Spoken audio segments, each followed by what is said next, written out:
A very good morning, students. We are going to see first seventh chapter geography. Topics in the chapter: settlement, rural settlement, urban settlement, then transport, that is roadway, railway, waterway, and airways. Then last topic, that is communication. Settlements are places where people build their home. Settlements can be of two types. Temporary settlements, which are occupied for a short time, are called temporary settlement. For example, the people living in deep forest, hot and cold desert and mountains. Permanent settlement, which are made in which for a long time, are called permanent settlement. For example, people build home to live in. Rural settlement, the villages are rural settlement where the people are engaged in activities like agriculture, fishing, forestry, craft work, and trading. Rural settlement can become compact or scattered. A compact settlement is closely built area of dwelling wherever flat land is available. In a scattered settlement, dwellings are spaced over an extensive area.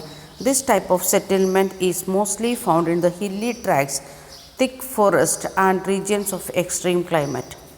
In the rural areas, people build houses to suit their environment.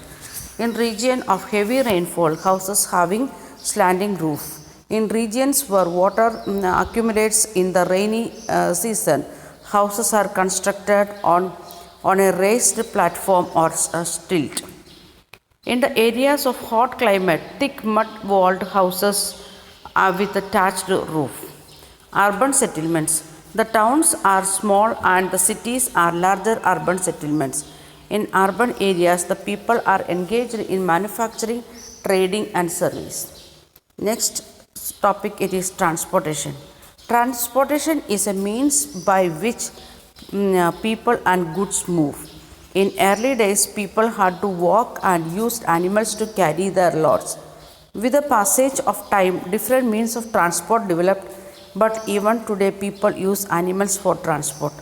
In India, donkeys, mules, bullocks, camels are common. In the Andes Mountains of South America, llamas are used. In Tibet, yaks are used.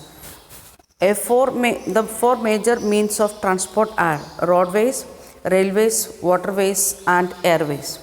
Roadways. Roadways are most commonly used means of transport, especially for a short distance. Roads are classified into two types: metalled or pakka roads and unmetalled or kacha roads. The plains have a dense network of roads.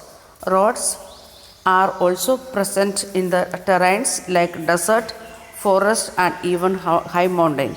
Manali Leh Highway in Himalayan mountains is the one of the highest roadways in the world. Roads built underground are called subways or upper paths. Flyovers are built over the raised structures. Railways. The railways carry heavy goods and people over long distance quickly and cheaply. Today, diesel and electric engine have largely replaced the steam engine. In place, superfast trains have been introduced to make journey faster. The railway network is well developed over the plain.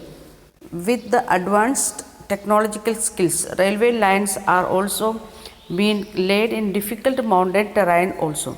However, these are lesser in number. Indian railway network is well developed and largest in Asia. Waterways. Waterways are the cheapest for carrying heavy and bulky goods over long distance.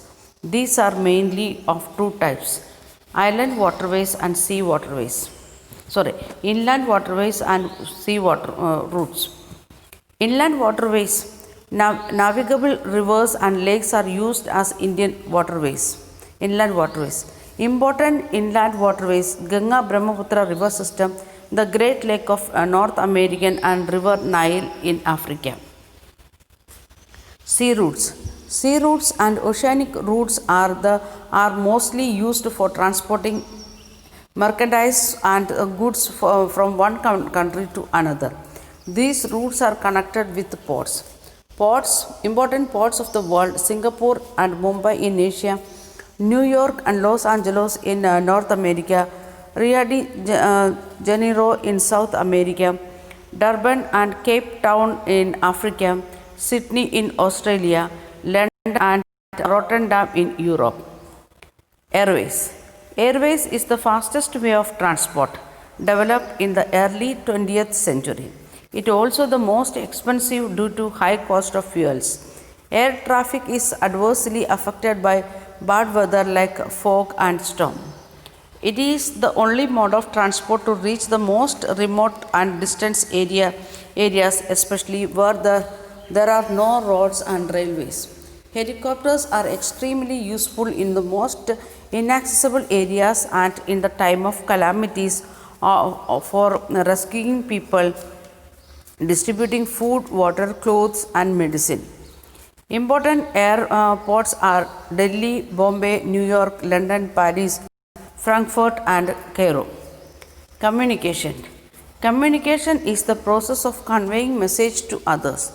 The advancement in the field of communication has brought about an information revolution in the world. Different modes of communication are used to provide information, to educate as well as to entertain. Newspapers, radios, and televisions are called mass media as they can communicate with a large number of people. Satellites. The satellites have made communication even faster. Satellites have helped in oil exploration, survey of forest, underground water, mineral wealth, weather forecast, and disaster warning. Wireless telephonic communications through cellular phones have become very popular today. Internet. We can send electronic mails or emails through internet. Internet provides us with worldwide information and interaction. We can also reserve tickets for railways, airways, and even cinemas and hotels sitting at home. By this we are completing this lesson. We will continue in next video.